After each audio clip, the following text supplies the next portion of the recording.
another episode of Stories from a Bar. I'm your host, Chris Osborne. For this episode, I'm hanging out at Other One Brewing Company in Clifton Park, and I'm joined by one of the founders, Randy Lewis. How are you, sir? I am fantastic, Chris. Thanks for having me. Thank you for doing this. No, you're quite welcome. It's interesting. That's all right. I didn't mean to cut you off. No. It's interesting. This is awesome. I appreciate it. Yeah, absolutely. It's like we were talking about. I just enjoy checking out new breweries, getting to know the people, the business. Yes, drinking the beer. No, yeah. Have to drink a beer. Striking up conversations with strangers. It's just something I've enjoyed, and now here I am. This is actually my first time here. I've been excited. Well, you guys have been open a little over 2 years. 3 years now. 3 years. April, right after the pandemic, April 22nd of 2022. Oh, geez. Yeah, yep. I miscalculated. Yeah. Man, when I wrote down that note, I was thinking it was still 2024. It's okay. Time flies. Time goes by really fast. It does, especially the more you drink. Yep. I can't believe it's been 3 years. I mean, it's just flown by. Yeah, I've been excited to check this place out for a while. I think when you first opened, I wasn't coming up to Clifton Park for anything, maybe once every 6 months because I go to the dentist down the street. I've been following the social media. All the beers look good. And we're going to talk a lot more about yourself, the brewery, and everything. But first, we have a nice smattering of samples in front of us, which I'm really excited about here. Yeah, me too. I think we should start. Yeah. I can explain what we have in front of us. Yeah, let's go. We can go light to dark. Okay. So the first one is a Mexican light lager, and it's Mexican style because it's made with corn, 2-row and corn. It's almost a smash beer if I didn't put the corn in, and just a little bit of hops, Tettinger hops, and it's the beer that when somebody comes in that's never been here before, doesn't drink really heavy IPAs or stouts or anything, and they say, "What's the lightest beer you have on tap?" Well, this is it. So, and then I do make another one called Uncle Mike, which there really is an Uncle Mike. I think a lot of people have an Uncle Mike. Exactly. I know so it appeals to everybody. And it's actually my friend's Uncle Mike. My kids grew up calling him Uncle Mike. So, and that's a really light beer. So I always try to have something on for everybody. But cheers. Cheers. Yeah, that's really nice. No, thank you. I almost wish it was 90 degrees out right now. Yeah, it would taste nice. and we're only doing 5 ounces, so yeah, we got a nice little flight in front of us. There's I can't fit a lime in the flight glass, so I'd offer you a lime, Chris. That's all right. So the brewery, we're actually here in Clifton Park on Route 9. It's been about 3 years. Who else is involved with yourself in this place? I have. Well, it's kind of. You want me to tell the story? Yeah, how go I ahead. got started. Okay, so I have been a home brewer for a long time. I know this is on podcast, so you can't see me, but I'm probably one of the oldest brewers in the 518. Again, but I started. Never goes out of style. No, it doesn't. It doesn't. And there's a couple of us around, but I started back in the 90s, brewing just like most people do with a kit. And boy, the first beer I made was god awful. It was just terrible. And my wife was really good to me. She didn't make a face. I know she probably threw up, when she went into the bathroom right after. But it wasn't very good. But it's just something I always wanted to do. One thing led to another, like it does with all brewers. And I stuck with it, wanted to get better at it. And I wound up not even knowing really everything about brewing, and I wound up opening a homebrew beer supply store. Really? In downtown Troy, of course, right next to Brown's, one of the only brew pubs in the area at the time. And I said, wow, this would be a great place. And I figured, what a great way to learn more about brewing is to read a bunch of stuff. And at that time, not much was going on the internet. So I said that I'll learn. And one thing led to another, and, just started brewing grain beer and brewing with a bunch of guys and met a lot of good people. My mentor from brewing came from my homebrew beer supply store. And I had a couple of partners there too. And we did it as a hobby. We all had a full-time job, and we worked on it, worked at it on the weekends, and we had an employee during the week. But that's how I got started. And my neighbor, fast forward now, about 10 years ago, close to 10 years ago, my neighbor, Brian, who is now my partner, Brian Hutchinson, he wanted to learn how to brew. So I said, sure, let's do it. So did my son. So the three of us started brewing together. Nice. In Brian's garage, because his was bigger than mine, and it was heated, so we could brew all the time. And how key was that? Yeah, that was key for sure. We did brew once in my son's garage, and it was really, really cold. And so then a couple of the other neighbors came by. COVID hit. And they wanted to brew, but they wound up drinking a lot. And, of course, when you get new guys doing it, they're the cleaning people. So they did a lot of cleaning, and we started brewing a lot of beer. We were brewing a barrel of beer. We all bought new equipment. We chipped in, got stainless steel stuff. But we're still, brewing in the garage. And this is something that I always wanted to do. Always wanted to open up a brew pub. But now was never, ever a good time to do it. So one thing led to another, and I had an offer to rent the spot that we're in now from the owner of the strip mall. We're a strip mall brewery. And I said, no, I can't. I looked in the mirror. I go, I'm too old. I can't do this. I got a bad back. I got this and that. And he looked at me and goes, you'll never do it. And I go, F you, I'm in. So, so that was it. And then my neighbors, I go, you guys want to come? You want to do it? And they said, yeah, we're in. So there was 4 of us, all neighbors, all friends that started this. Since the 2 of them have, it wasn't a labor of love for them, so they had dropped out a couple of years at the 2-year mark. They stuck around for 2 years, and they said, I got one of them has young kids, just a lot of work. The others retired, wanted to travel, so no worries. So it just leaves me and Brian, and it's a labor of love for both of us. We love it. He loves it. I love it. I love making beer. I love it when people drink the beer and they say, wow, this is pretty good. And I like it when they say, well, I don't know. And because everybody's different, and then I figure out, or I ask them why they don't like it. And I'll change it next time. Have you gotten any weird responses or something you didn't expect when you've asked that? Yeah, a few times. I had one guy come in, big guy. I mean, he was as big as the door, and I just brewed a Kolsch, and he took the Kolsch, and he looked at it, and he goes, this cold, yelling. I had a bar full of people, and he's yelling, this Kolsch isn't a Kolsch. It's hazy. I go, we just poured it, first of all. We just put it on tap, and he goes, it's not a Kolsch. I go, okay. So he grabbed another beer. Same thing with I forget what the other beer was. So to stop him from complaining, I said, hey, why don't you come back and look at the brewery? I just wanted to get him off the floor because he was like loud.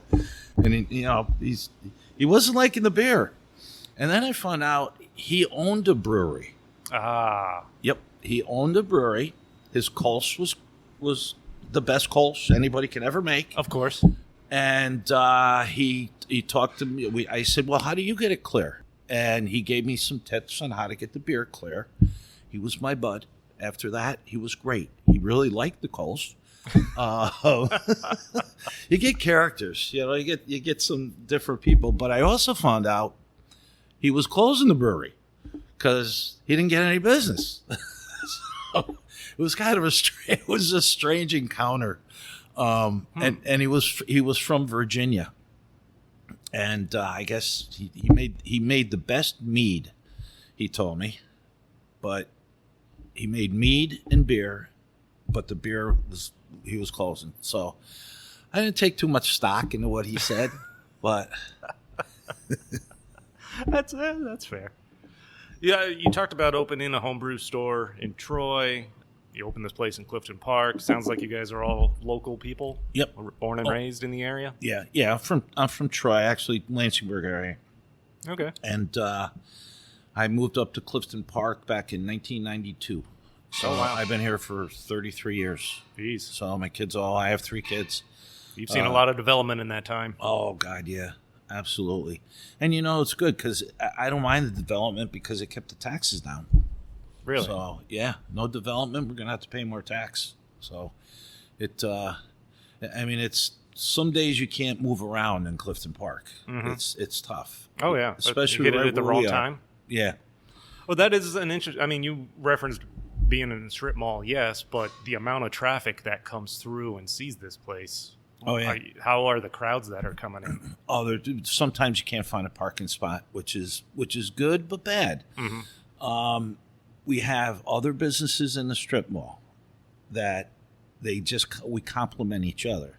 We have a health food grocery store next door to us called the Green Grocer. Of course. All right. When I walk out of the gym and see a pizzeria. Yeah, exactly. And I used to, down in Troy, my homebrew supply store, we had a methadone clinic right next door. That also seems fair. Perfect. Yeah. It was perfect. We had Browns on the other side and a methadone clinic on the other. And then we have next door, we have a salon, beauty salon. So a lot of times guys would drop their wives, their girlfriends off, get their hair done, and they'll come in and have a couple of beers. Husband daycare. It is husband daycare. And I even have a beer called Husband Daycare. Oh. Right. So, and I think I saw that one. Was that like 13%? Yes, 13.5%. Yeah, it's a nitro triple marshmallow stout.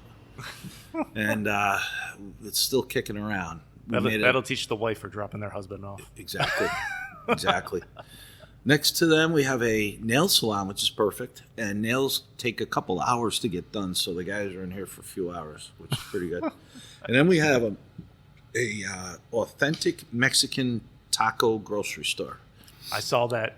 I was craving tacos before I walked in here. How is it? Yeah, it's very good. Is it? Oh, it's excellent. And I encourage people to go grab a taco and come on in here and eat, have a beer. And they do. People come here for the tacos, come over here, sit here for half an hour, have a beer or two. Now, do you guys do food yourselves, or is it just we local don't. business? We don't. Okay. We're so small, Chris, that we don't have a kitchen. We do have some hot air fryers or whatever, and we do pizzas, frozen pizzas from Paisan. So I actually pick them up. He makes them fresh. I pick them up. They're frozen, and we put them in the air fryer, and they come out great. They're awesome. They have some good frozen pizzas. They Yeah. really do. They're 10-ounce personal pizzas. We do broccoli. We do cheese. We do pepperoni. He's also got margarita, and he's got the upside down, the cheese on the bottom, the Cobb. Oh, yeah. And we had that for a while, but it wasn't a huge seller. People don't know what it is. And then we do really, really big pretzels. Huge pretzels. So just something to snack on. Yeah. People have to have something to eat. That's really all you need. Yep. For the people that are coming out. And then we hope that they get their food, they have a couple of beers, and then go down to the end of the plaza to Glen Peter Jewelers and, buy some jewelry. So, Make a mistake. We've got it all here. Well, I forgot what I was going to say. Oh, I'm moving on to... I finished the Mexican lager. Okay, cool. And we're moving down the flight here. So what's this next guy I'm looking at? This is a hazy IPA. It's 7.3. Is this The Only Canoe? The Only Canoe. And it's got a good story behind it. My son actually wrote the recipe to this. I do all the recipes here, but he wrote this one, and because of course he can always do better. So, my son. So I said, sure, here, write a recipe, and it's made with a lot of oats. It has about 7 different grains in it. Oh, wow. Yeah, a few different 2-rows, white wheat, a lot of rolled oats. We use, I always, on my hazies, I blend the 2-row. I just don't use one. And we use Simpson's Golden Promise. We'll use Rar. We'll use Breeze. And of course the white wheat, the rolled oats. And it's really creamy. It's really nice. I mean, you be the judge. Yeah, no, this is delicious. Yeah, and people like it. And we didn't know what to call it. And my son Eric was here talking to his friend Eric, and there's a story in that.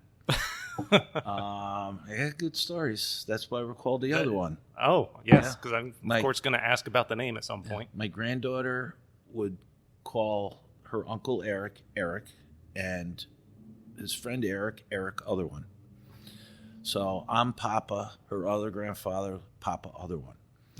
So I said, what a great name. We got it. It's a great name. So a lot of this is all about family and neighbors and things. But anyway, Eric was saying that the last time they went to Forkett Lake, and there's an island, I guess, in the middle, and they go camping. They usually have a bunch of canoes there, and he goes, the last time I went, there was only one canoe. I go, there's the name. The only canoe. Yeah, the only canoe. So I've got a name if you ever are looking for something to name after a dog or do something with animals. So the missus and I had a beagle that we called Heath, and he'd always lick his one paw.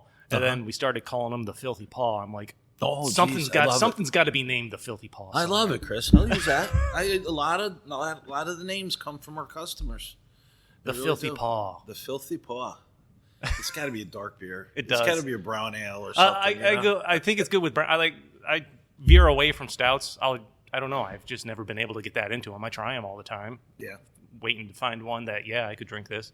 But brown. It's got to be. I'm thinking like a brown ale. Yeah. Well, I poured you a stout. That's the number one. Oh yeah, I'm gonna. Well, we can always try the brown ale here too. I'm not gonna say no.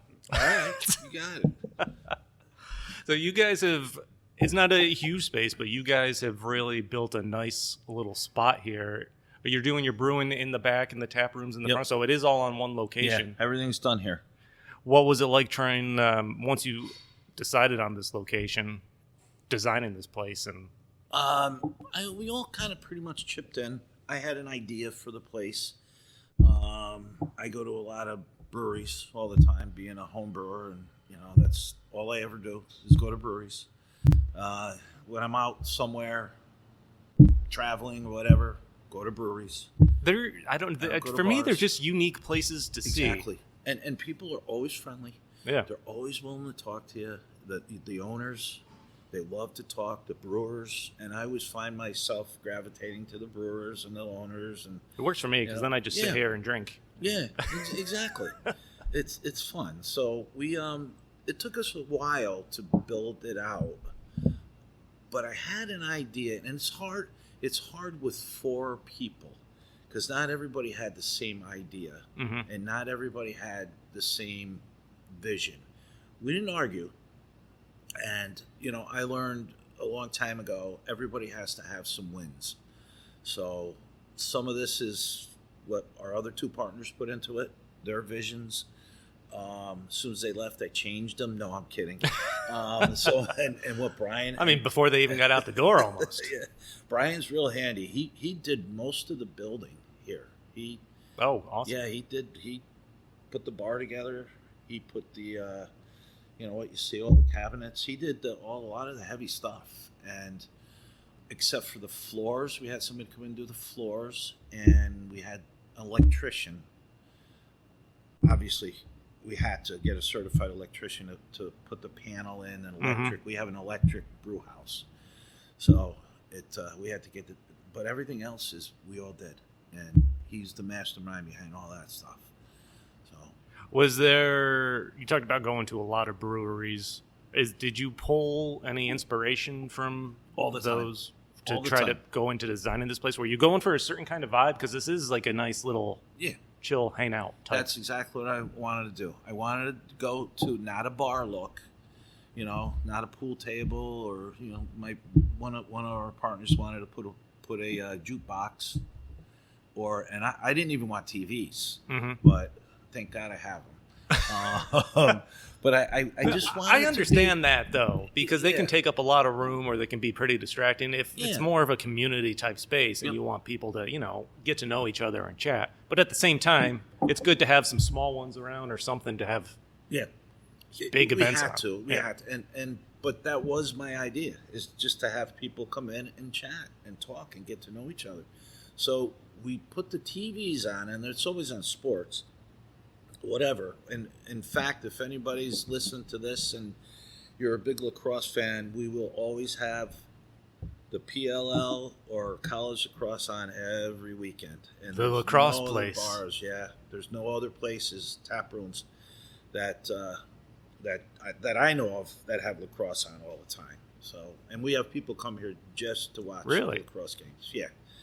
So whatever I got to pay to put them on, I get them.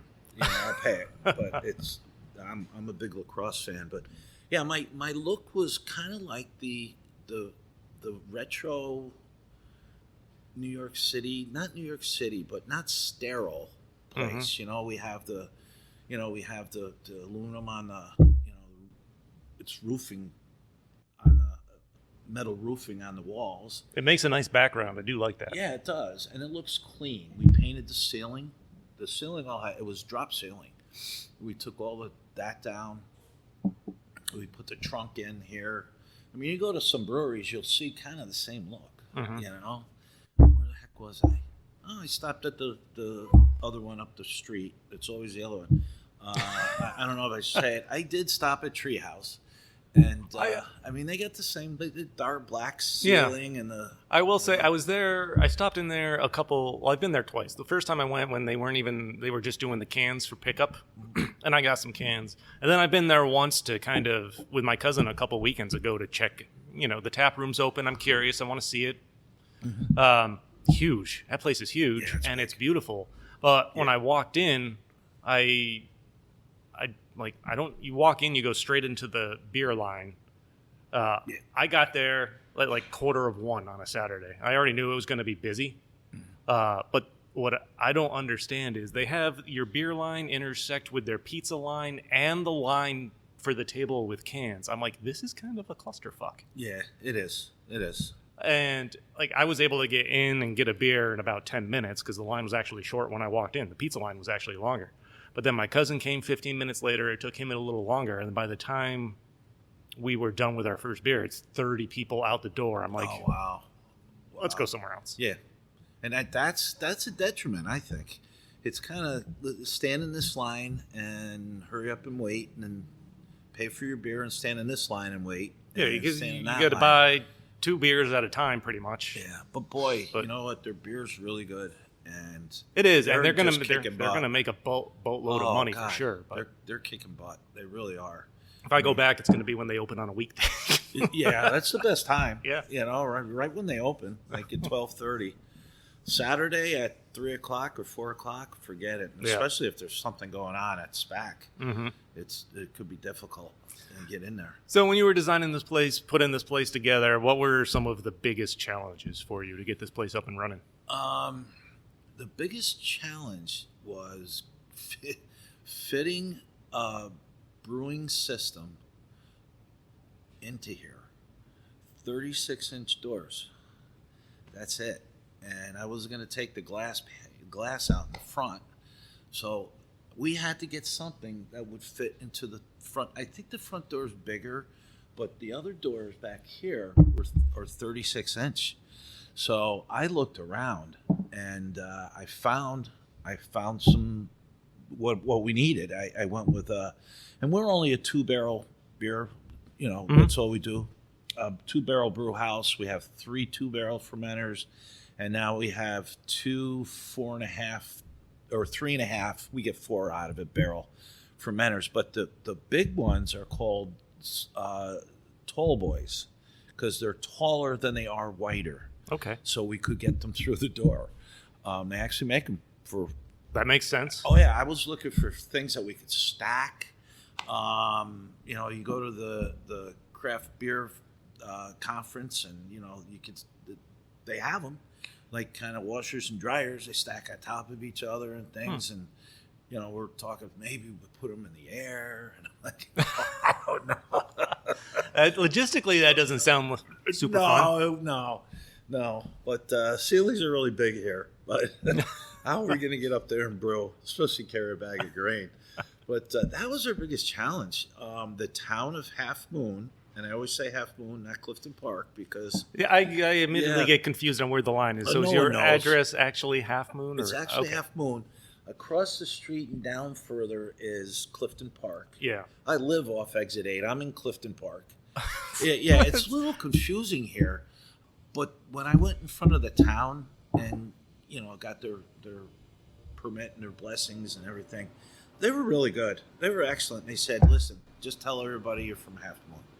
Because they have an identity crisis here. They really do. Really? Yeah, they don't like being called Clifton Park. So at least the guys from the town, I could care less. But so I do, though. I tell everybody this is like the little brother. That's what ugly stepchild. Yeah. The redheaded stepchild. Yeah. I can say that because I'm Irish and have red hair. They have a complex over it. So, interesting. Yeah. And so I tell everybody Halfmoon and make sure, Halfmoon's on my shirt, on all my merchandise, my hats, my logo, it says Halfmoon. But if somebody asks me where you are and where are you, and I tell them in Halfmoon, someone look at Clifton Park. Oh, yeah. Yeah, people are going to know the Clifton Park name. Yep. More than likely. And they all know the Halfmoon Diner, though. So I'm right across from the Halfmoon Diner. Oh, yeah. Have some beers and then some breakfast food. There you go. Just it's as good landmark over there. Yep. Has there been anything that's really surprised you or you didn't expect since you opened this place? State Liquor Authority. They were tough. They were really tough to deal with, only because they don't have any people in the department. That seems to be the common complaint. It was awful. It's not exactly a highly staffed organization.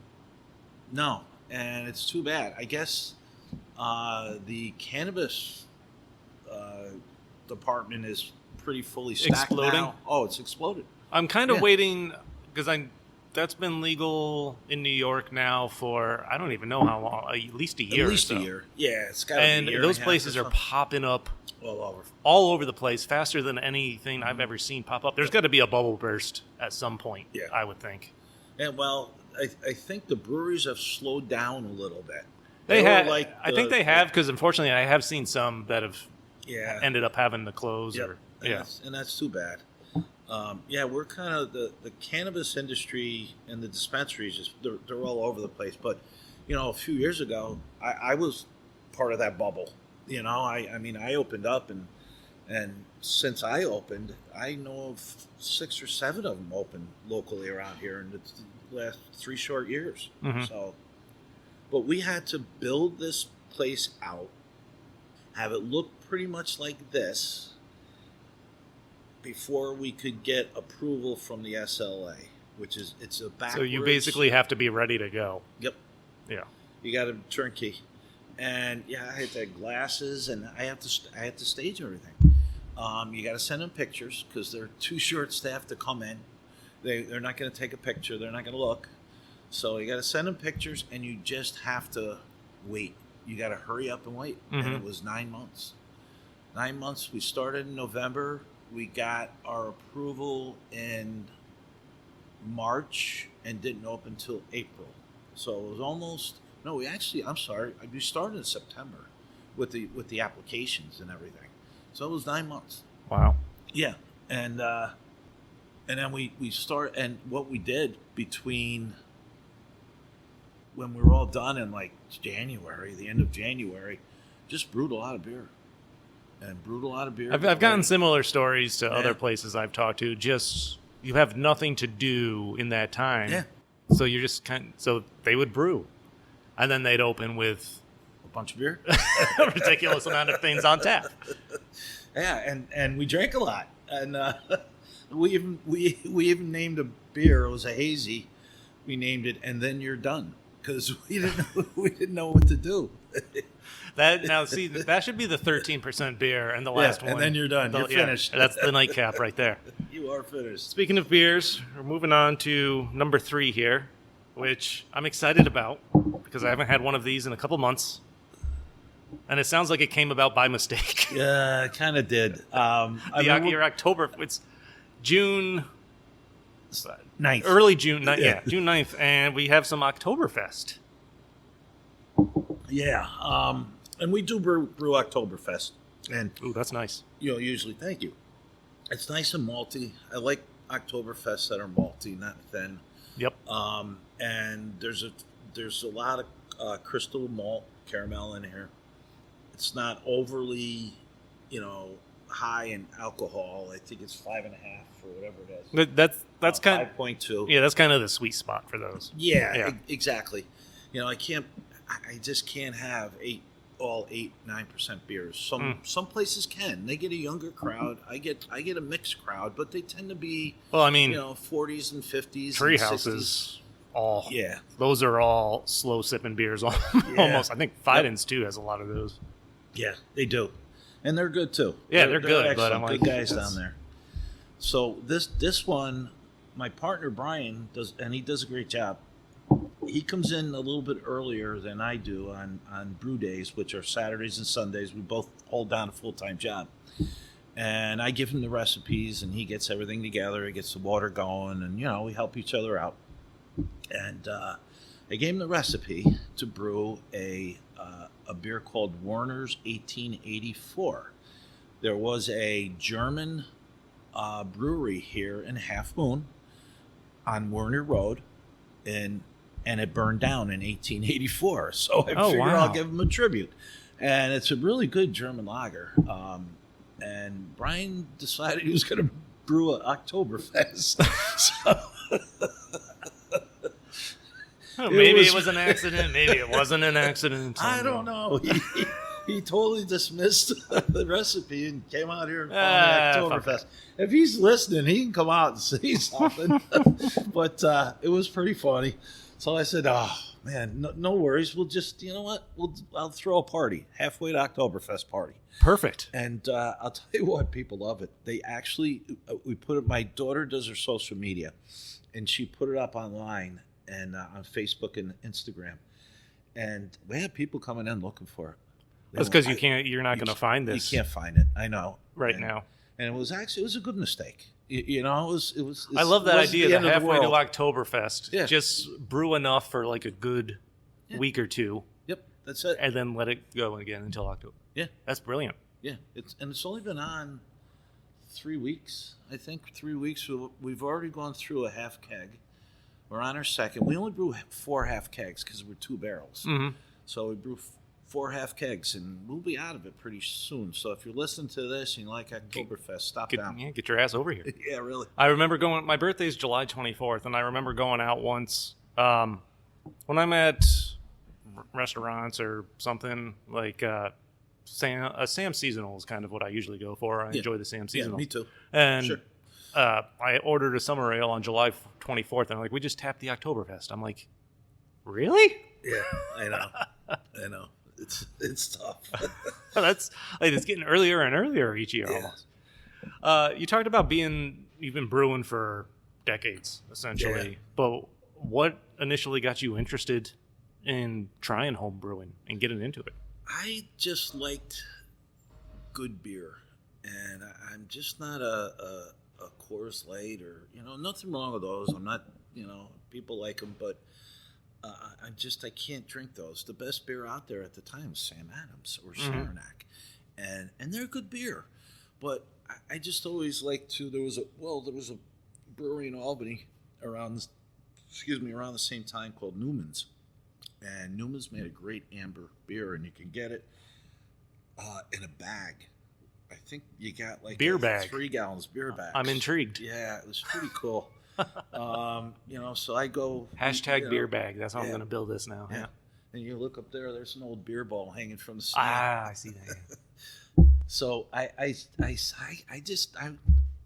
got to find good beer, and then I would stop at some of the beverage centers like always the guys on Colvin Ave and on Western Ave always had beers from around the United States. Mm-hmm.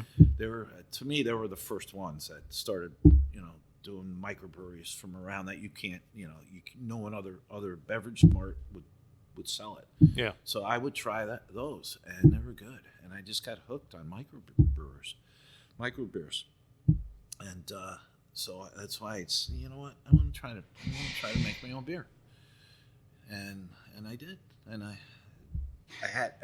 it got better. I got a good story if you want to hear it. Yeah. I know you referenced your first batch being awful. Do you remember what you even tried to brew that first time? It was an amber. I think I tried to make it like a Newman's type of thing.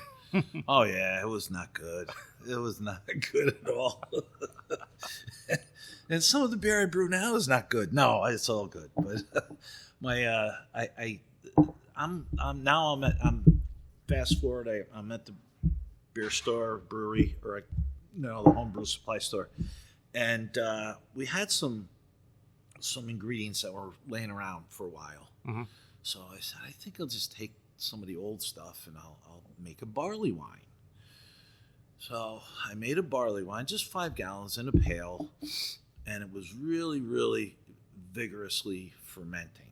I had to go to the it was called Hudson River Brew Supply, so I had to go work on Saturday. I put it in the bathtub just in case. I had a blow-off tube on it, and my wife calls me. And she said, this thing is making all sorts of noises, and there's foam coming out of it. And I said, all right, so what you have to do, you reach over, grab the top, and before I could say, open just a tiny little bit, she ripped open the top. It exploded all in the bathtub, all in the bathroom, on the ceilings. It was all over. Oh, my God, she was not happy. So I said, just put the top on. So I go home later, and here's the man right now.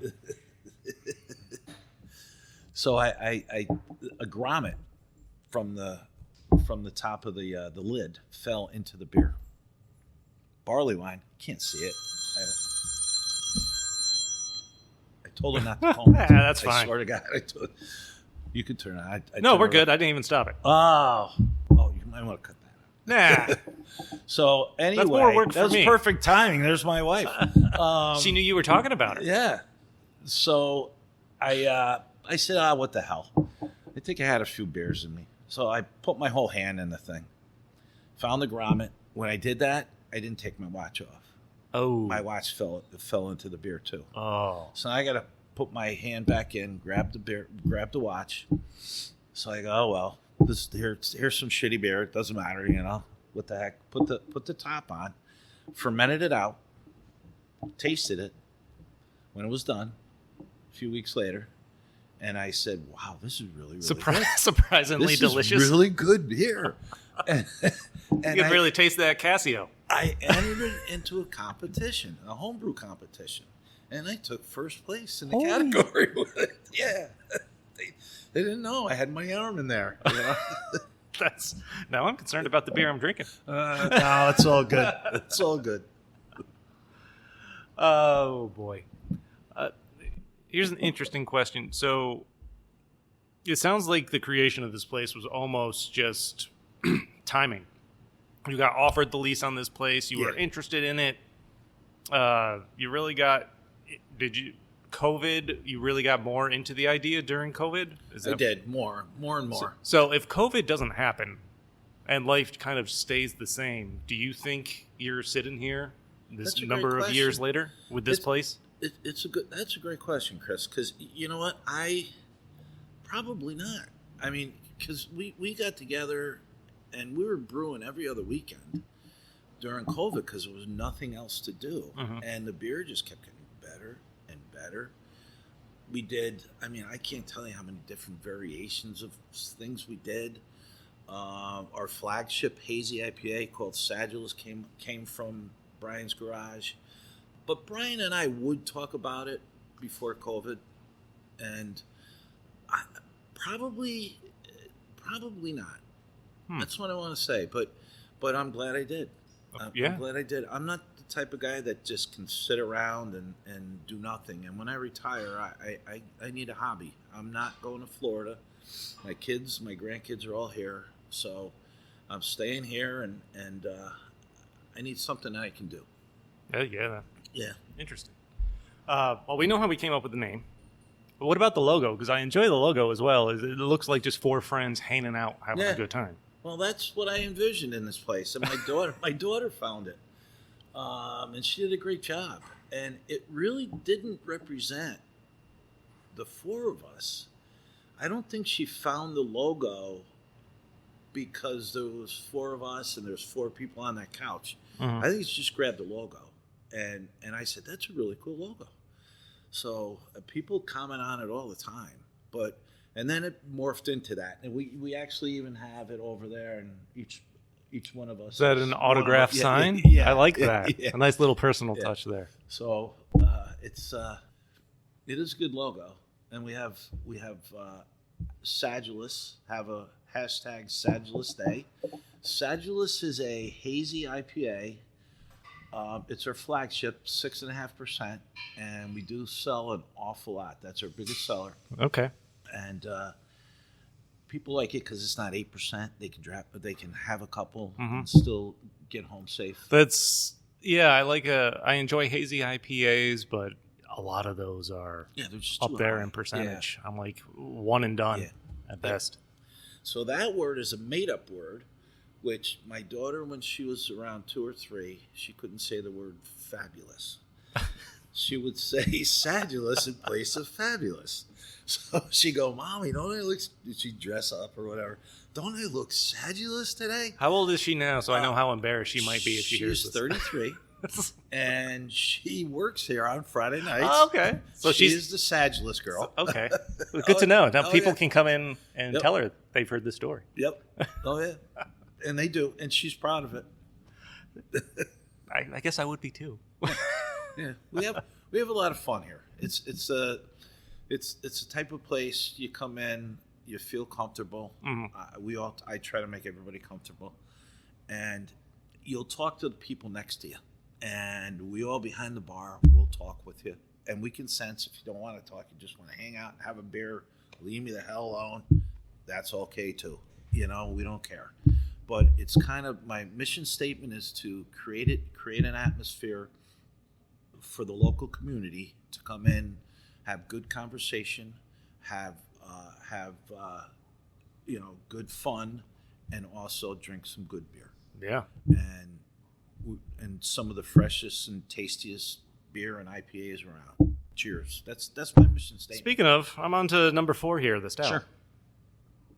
That is Which one are we looking at here? That's number 1. It's called One-Eyed Raven. Nitro Imperial Stout. Yep. 7.3, all right. 7.3. It is a rendition of our Three-Eyed Raven and the name comes from Game of Thrones. Mm-hmm. And the One-Eyed Raven is boosted with alcohol, obviously boosted up in ABV. So instead of a three-eyed raven, it's now one-eyed raven because you're going to drive home with one eye. So, cheers, Chris. Cheers. You're going to call an Uber with one eye. Yeah. Yeah, that's not bad. And yes, you're right. That too. No, that's awesome. You guys have really been putting your personal touch on this place, making it feel like a community, and that's awesome to hear. And I get the sense just walking in here, if it's got a nice, comfortable vibe just going on. Well, you mentioned the customers. Do you have a personal favorite that you like to? Oh, I'd get myself in a lot of trouble, wouldn't I? Okay, it's just whatever's new. I love them all. Okay, they're awesome. We have a lot of characters all that come in here. You get to know them. It's only 3 years, but how many beers do you have on tap? 10? We have 9 beers on tap, and we have a Buck Naked seltzer. Okay, and I tell, especially I love to tell the women, I brew it. It's Buck Naked. I brew it naked, and they look. Do you watch Seinfeld? Were you a Seinfeld fan? Oh yeah.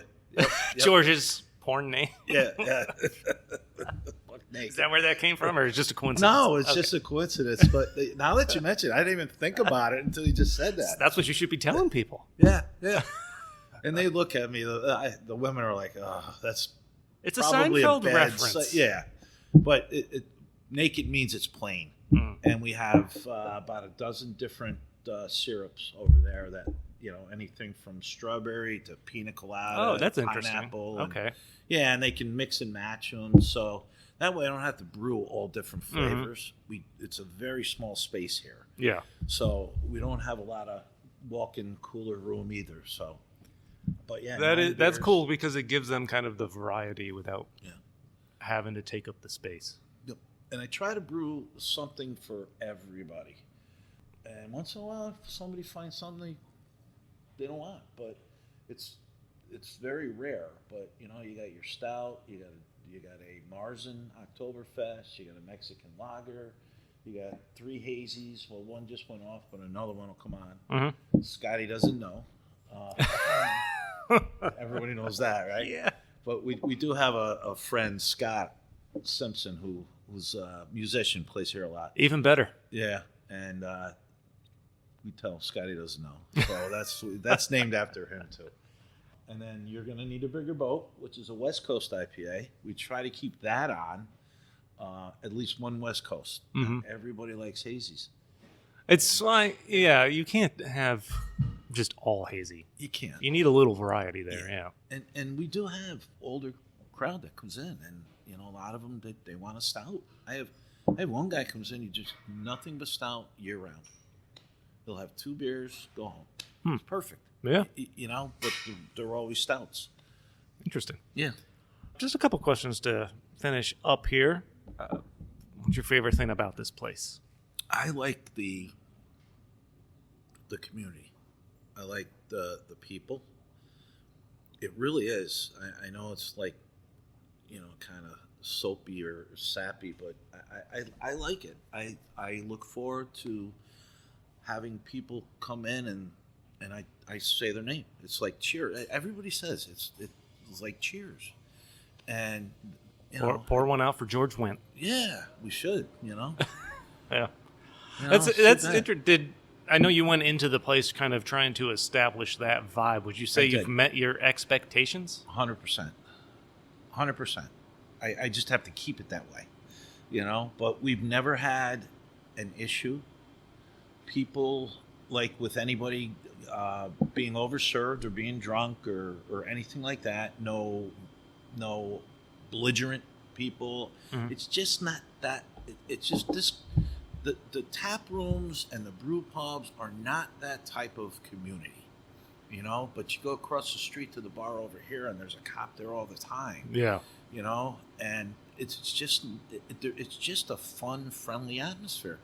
And I do have one guy comes in and he goes, "I love this place." Big smile. I've never seen a guy frown. And he goes, "I love this place." He tells me all the time. He goes, "This is the best place I've ever been to."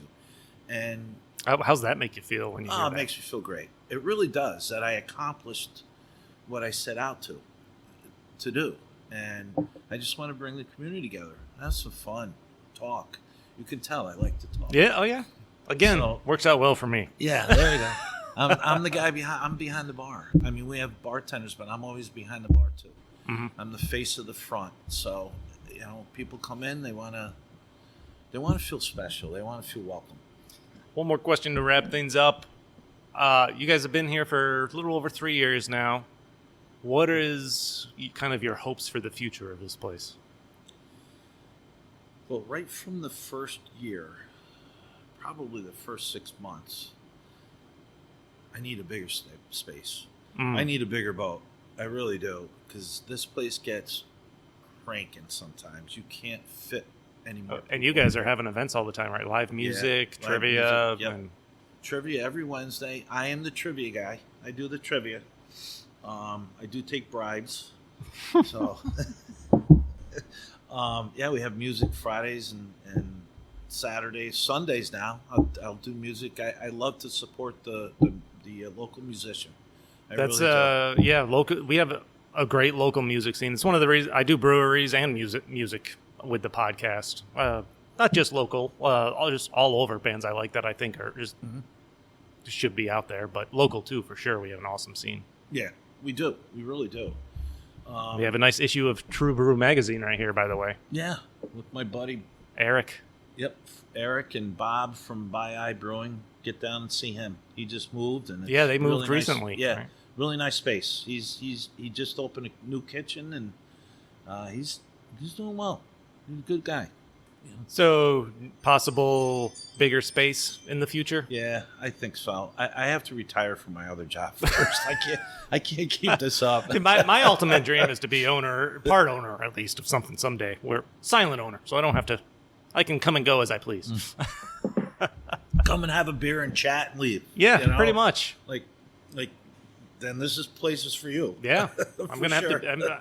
That actually reminds me because looking at the website, I want to know a little bit about the Mug Club. Oh, sure. Great question. I'm glad you asked because just Saturday, 2 days ago, we had almost 100 people here in the side parking lot for a huge event, and I catered. I'll give Al Petroselli from South Troy, Petroselli's Deli and Catering, affectionately known as Twink. He catered it with barbecue. So, ooh. Yeah, it was barbecue. It was brisket, that sounds, cheese, I chicken, am drooling a little bit already. It was awesome. And we had 100 people here. I throw a party for everybody that's in the Mud Club once a year. Costs a ton of money, but you know what? It's worth it. They're great people. So you join the Mud Club. You get a T-shirt. You get a 20-ounce pour for the price of a 16. Nice. On Thursdays, you buy a beer. We give you a beer on Thursdays, and we're always doing specials with the Mug Club. And then you get the huge party. And every now and then, I'll just we'll do Mug Club night tonight, free beer. Come on in. So we appreciate the Mug Club. It's $150 your first year. It goes from June to June 15th. But when you renew after that, it's $75. You get your name on the glass. We keep it here. Oh, is that what these guys are back here? Okay. Yep, that's all the Mug Club. There's 105 of them sitting right there. Nice. Yeah. So it's been a success so far. It's been huge. And you know what? People, the first year it was, instead of doing a Kickstarter or whatever, I was thinking of doing a Kickstarter to raise some money, maybe get some larger equipment or whatever to help support us. And, instead of doing that, I did the Mug Club. And I said it supports us. People were just saying, I'm in. I love this place. This is great. And we got up to 100 people within, 6 months. Wow. Yeah. And we had a bunch of renewals. It's not even June 15th, which is the renewal date. And half of them are already renewed for next year. And you get your name on the chalkboard. Nice. Yeah, you can't see it from here, but it's around the corner. I'll go take a look at that after, yeah. Yeah, it's in the bathrooms. I know no one can see them, but you gotta stop in and check out the bathrooms. I have all celebrities using the toilet. Pictures of them all over in both the bathrooms. People get a kick out of it. That's awesome. So much they steal the picture sometimes. Oh, really? Oh, yeah, they take the pictures. Oh, man. I have to replace them. That's an interesting line, to catch someone's attention in a bathroom but not make them want to commit vandalism. I know. My favorite is the dude from the Big Lebowski sitting staring at you while you're taking a piss. It's great. That seems like a good place to wrap things up. Hey, Chris, thank you. Yeah, that's going to wrap up this episode. Randy, thanks so much for being on, man. Again, I appreciate you taking the time to hang out, have some drinks, tell your story, and this has been super fun. Pleasure's all mine. I really, really appreciate it. Thank you so much. Okay. Other One Brewing Company open Tuesday through Friday, I think 5 to 9, and then Saturday and Sundays? Saturday 12 to 9, Sunday 12 to 6. 12 to 6? Yep. Be sure to follow, also constant awesome stuff going on as we discussed, but be sure to follow their social media pages for Other One Brewing to keep tabs of everything that's happening. Anything, last things you want to throw in? No, we're good. I mean, hey, thanks everybody for listening. I appreciate it. And, if you haven't been here, stop in, say hello. And I'm Randy. Just ask for me. You'll see me, here. I'm always here. Right, so, always here. Always here. A huge thank you to everyone out there for checking out the show. You can follow Stories from a Bar on Facebook, Instagram, and Twitter at StoriesFAB to keep up with what's going on. You'll find Stories from a Bar all major podcast platforms. Like, subscribe, leave fantastic reviews, share the hell out of it. Until next time, cheers.